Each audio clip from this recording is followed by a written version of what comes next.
It's a big debate on the Newshour tonight, and therefore we have 2 versus 2. Two Congress leaders, Sachin Pilot, Minister for Corporate Affairs, and now also Rajasthan Congress Chief, and Amee Yagnik, Congress spokesperson, live from our studios in Delhi, from the BJP tonight, taking on Sachin Pilot and Amee Yagnik. Piyush Goyal, Member of Parliament and Treasurer, Asifa Khan of the BJP, 2 versus 2. P Tripathi, I don't know where he leans anymore, because his party was critical of Rahul Gandhi of late. Shahid Siddiqui, till recently with the Samajwadi Party, before that with the BSP, now independent, chief editor of the Duniya, the man who did that interview with Narendra Modi. Shiv Sena is joining us. What happened, Sachin Pilot? This is an open debate. Don't wait for your turn. We go straight into open debate right at the start. My only putting one first question to start off the debate is to Sachin Pilot. What happened, Sachin Pilot, on the 27th of January when I asked Rahul Gandhi 7 questions on Narendra Modi? He ducked and dodged all of them. Right? And today he was raring to go. So what happened? Why this change of tack? It is not a tactic. I think what Mr. Gandhi said to in his speech was narrating the realities of Gujarat. I think enough has been said about the progress and the development and the governance that Gujarat has got. And a lot of myth had to be broken, and I think no better person than Mr. Gandhi. Why not break the myth Gujarat earlier? In front of lakhs of why people. not take it on earlier? It's the obvious change of strategy. Let me finish my comment, and you can ask me another question. Mr. Modi, I think, just off late, has been making many tall claims. And I think it took someone from the Congress party to come out and show the mirror about what the reality on the ground is. Now, elections have been declared. It is our political responsibility to tell the people of India what the truth is. The decision is the people's, and they will vote. I understood that, and now I've understood your comments. With your permission, Sachin Pilot, I will ask my question. Thank you for giving me the permission, Mr. Pilot. Thank you very much. My question to you, which you chose to disregard, was simply this. Why couldn't he have said this on the 27th of January when I spoke to him? Why didn't he say this on the 27th of December or the 27th of November? How has it suddenly become more relevant? Why was it not relevant then? Was he making a public speech while giving an interview to you? Well, has he made? Is this the first public speech he's made? Gujarat? Is this the first public speech he's made? You asked a question which he answered. Is this the first? I asked him 7 questions on Narendra Modi. I asked him 7 questions on Narendra Modi, and each time he responded taking away from the issue, going into other issues. He didn't want to take on Narendra Modi. It was quite apparent to everyone. Wasn't it apparent to you? That is your analysis, but I think what Mr. Rahul Gandhi said today was basically stating the facts. And why are you asking me this question? I think people of Gujarat have been talked to. They know what the reality now is. Let's wait for election day. Mr. Gandhi is within his right to respond to whatever Mr. Modi says. Elections are on. Well, Mr. Modi had called him a Shahzada before. Mr. Modi had called him a Shahzada before. He chose not to respond. It was a rather, come on, Sachin, let's accept it, okay? We're opening up the debate on the points he's raised. But at least accept it. At least accept it. Let me complete. What I'm saying, at least accept the fact it's no longer a sedate, pacific, reasoned, relaxed approach. Obviously, the aggression is apparent. Obviously, it's well thought out. Who's interrupting that? Okay, who's getting into the debate? That's Shahid Siddiqui. Go ahead, Shahid Siddiqui. Yes, Shahid Siddiqui. Yeah. Yes. Arnab, what I feel is that Congress was behaving like an ostrich, especially Mr. Rahul Gandhi, who thought that by the danger will just go away. But it has not gone, and now they have realized it too late that they have to face Mr. Narendra Modi on his turf. But I think it's too late. They should. Rahul Gandhi and Congress had been avoiding coming into a direct fight with Mr. Narendra Modi for last 10 years. And their approach was that we will turn this election into a secularism versus communal election, and we will be able to garner the middle class vote. But they have failed to do that. The election is on the issue of development, and now in their desperation, they are going on an attack on Mr. Narendra Modi. Why are you batting for Narendra Modi? Why are you batting for? I thought you're an independent voice. Why are you batting for Narendra Modi? My question to Piyush Goyal, let Piyush Goyal bat for Narendra Modi. Mr. Piyush Goyal, Asifa, I'm coming to you. I see you wanting to come into the debate. My question to Piyush Goyal is simple, Mr. Piyush Goyal. Let me bring you into what he said, that Hitler comment. 1 second. 1 second, Piyush Goyal. My question Rahul Gandhi today. Take my question. My question to you is, who do you think Rahul Gandhi was referring to when he made that reference to Hitler? Well, first of all, I think Shahid Siddiqui is an independent person.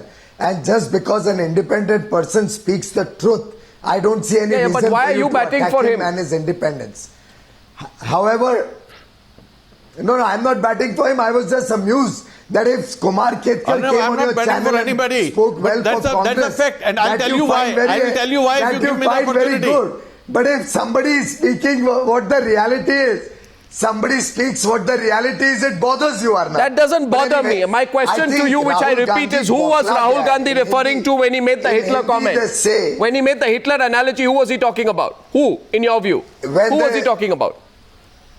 As they say in Hindi, Rahul Gandhi has become desperate, and in his desperation, I think he's got into the Goyalian theory that you say anything in public, channels will carry it, and people will start believing a lie if it is repeated too often. The fact of life is Piyush, that Rahul Gandhi doesn't know what he's speaking. Piyush, usually I don't find you dodging the question. About development, no, usually I don't find you dodging the question, but tonight I asked you the question. Who was he referring to when he made the Hitler comment? Also. Arnab, I can answer that question. I think he may be referring to his late grandmother, who believed that Indra is India and Congress India is responses. Indra. I believe he may be referring to his Congress people who carried out a genocide of 3000, 5006. I believe he was talking about the Congress party, which has centralized power. Would the Congress like to respond? Decades, and which has had all the massive corruption of all these years. I think he was referring to no names were taken when he talked of Hitler. No names were taken. The the only party which is democratic in India. So he must be talking about his own predecessors. No names were taken. He said there were two kinds of leaders. Piyush Goyal, I asked the Congress party, let's get Amee Yagnik, others, please come in. The direct charge, because no names were taken. We're taking no names. We're saying there's a reference to Hitler. Who was the reference to Hitler for? Come on, Amee Yagnik. Who was he referring to with the Hitler comment? Arnab, can you tell Mr. Goyal to just be patient? To take names. Yes. Arnab, whatever has been said today has been said after looking at the ground reality in Gujarat.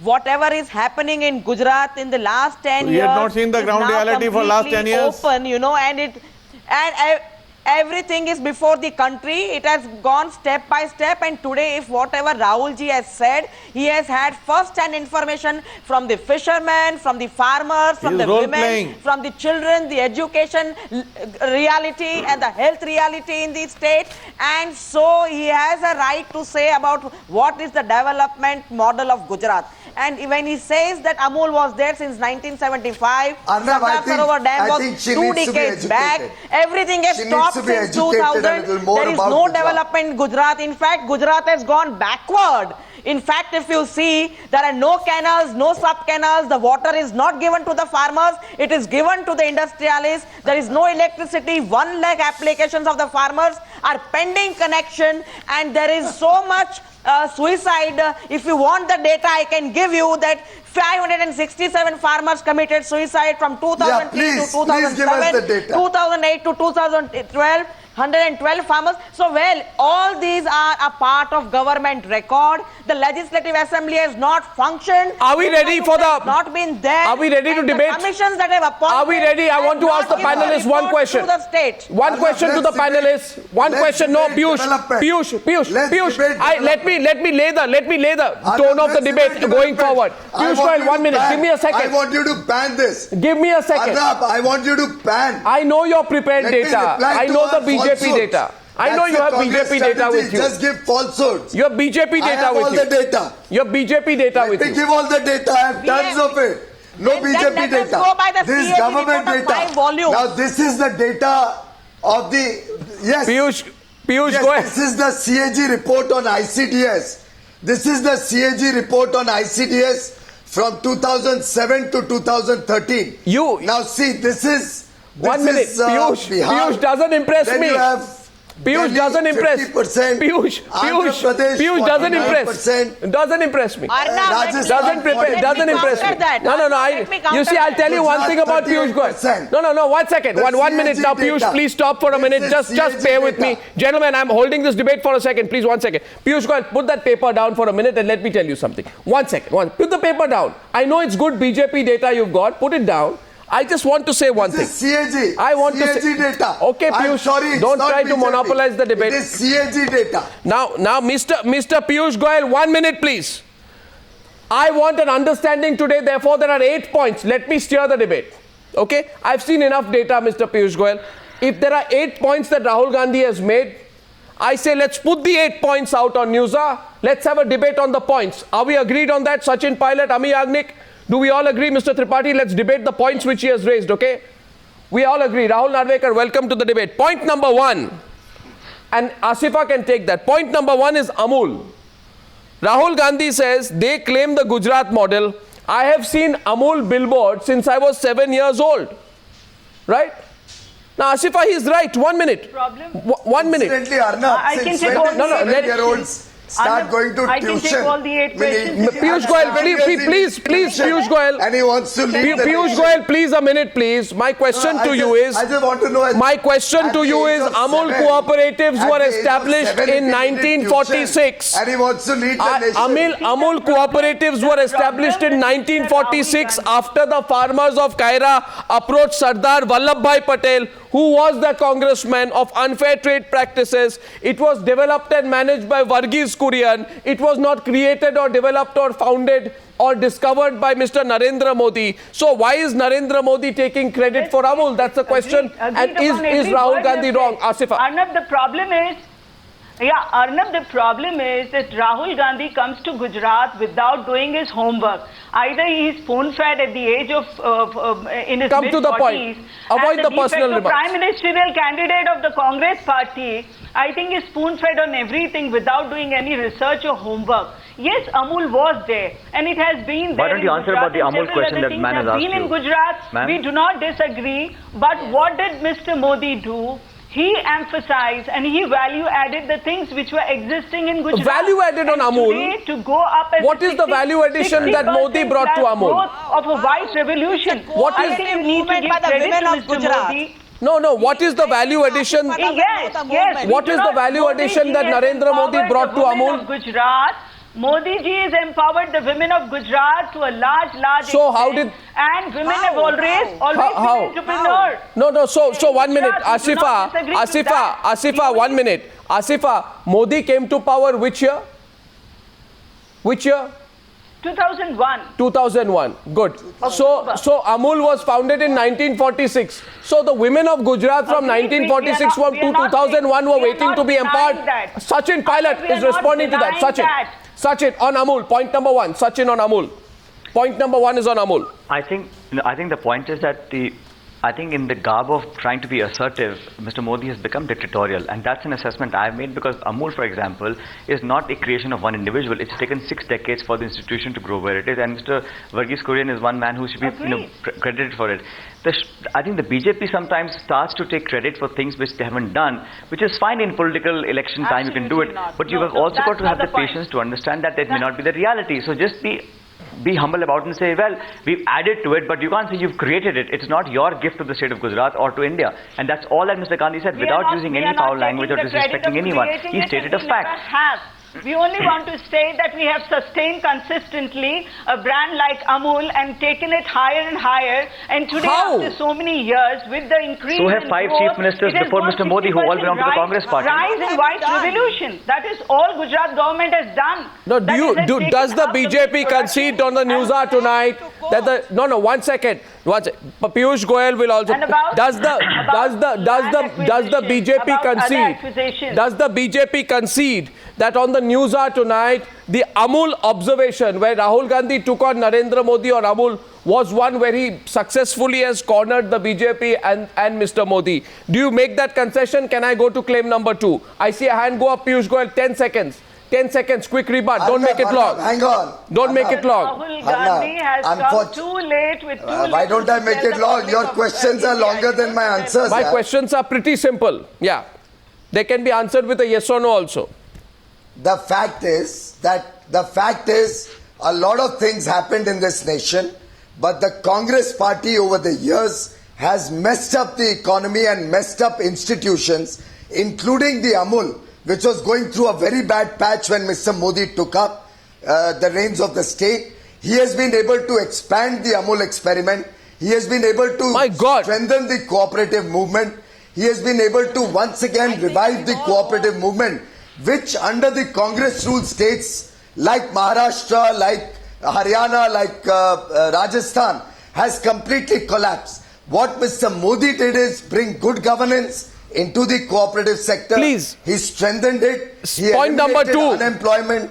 He increased the agricultural productivity Point number significantly. So I think Rahul Gandhi, who needed tuition at the age of 7, does not realize that Amul is a great story, but made greater by Mr. But it's not a story with a copyright of Modi written on it. The second question, second point, gentlemen, 1 second. Second point, DP Tripathi and Rahul Narvekar coming into the debate. The copyright of independence, the copyright of independent India is not with the Congress, which they are claiming today in Rahul Gandhi's speech. Rahul Gandhi's second claim. Their copyright is on corruption. Their copyright is on misgovernance. Piyush Goyal, please. Is on Piyush Goyal. Paralysis. That's their copyright. Piyush Goyal, just a minute. My second point of Rahul Gandhi, point he raised is this. Please come into the debate, Rahul Narvekar and DP Tripathi. I am on you on this one. The question is very simply this. Rahul Gandhi says it is fashionable to claim one man can run the country. DP Tripathi, one man can run the country. Chaukidar chahiye inko bhaiya. In a reference to the remark of Narendra Modi that I will sit as your chaukidar in Delhi. But what India needs is crores of chaukidars, not one. We have seen what one chaukidar has done in Gujarat. He has parceled away hundreds of thousands of acres of land from poor to industrialists. He goes on to say, 1 minute, this is chori, not chaukidari. Does he have a point, DP Tripathi? Does he have a point there? Rahul Gandhi. Yes. Let me tell you very briefly. This debate that you have started is missing one basic point about development of Gujarat. One, by nature, Gujaratis are industrious, entrepreneurial. Second, the role of the visionary Chief Minister of Gujarat, Mr. Madhav Singh Solanki, who really started single window system, industrialization, economic development, all these have been completely lost. So today, Mr. Rahul Gandhi has stated certain facts in a very ideological position, and use of certain phrases which are totally decent and not unparliamentary are always permitted in any public discourse, even in elections. So therefore, to talk about just one man leading a country of more than 1 billion people is absolutely an impossibility, and it is figment of imagination of those people who do not know the reality and truth. And great Swedish poet Thomas Tranströmer had, I will quote only one line from him, the Nobel laureate poet, who said, truth needs no furniture. This is a fact that Mahatma Gandhi and Sardar Patel. Arnab, let me tell you, during Madhav Singh Solanki's rule in Gujarat, there were massive riots. And every riot used to push back the Gujaratis 10 years behind. What Modi has done is he has given absolute peace to Gujarat, and no wonder there is inclusive growth where everybody... And no riots under Modi. No riots, huh? Okay. So that is very, again, very important. And what are you talking about land acquisition? Gujarat is the only state where there is no land litigation. You should be aware of that. Do your homework properly before claim number 6 of Rahul Gandhi. That is not claim number 6 of Rahul Gandhi. I'm taking it up now. 1 second. Claim number 6, where he says their ideology is of anger. How can Modi 1 second, yes, Piyush Goyal. Ideology of anger? There would be no peace. 1 minute, 1 minute. Would carry an ideology of anger. Let me complete, please. I can't even hear Piyush Goyal. Arnab, what are you saying? Arnab, this ill-informed leader of the Congress doesn't even know that the Mundra land was allotted by his Chief Minister Chimanbhai Patel, as reported in the Economic Times, which is your sister publication. This land was allotted in 91-92 by the Congress government. The Congress government has given him land in Maharashtra. They have given him a project in Mundra. All of his projects have come from the Congress. So is it true or not, Piyush Goyal? Piyush Goyal, is it true or not? Is it true or not that there have been a series of protests over land acquisition in Gujarat?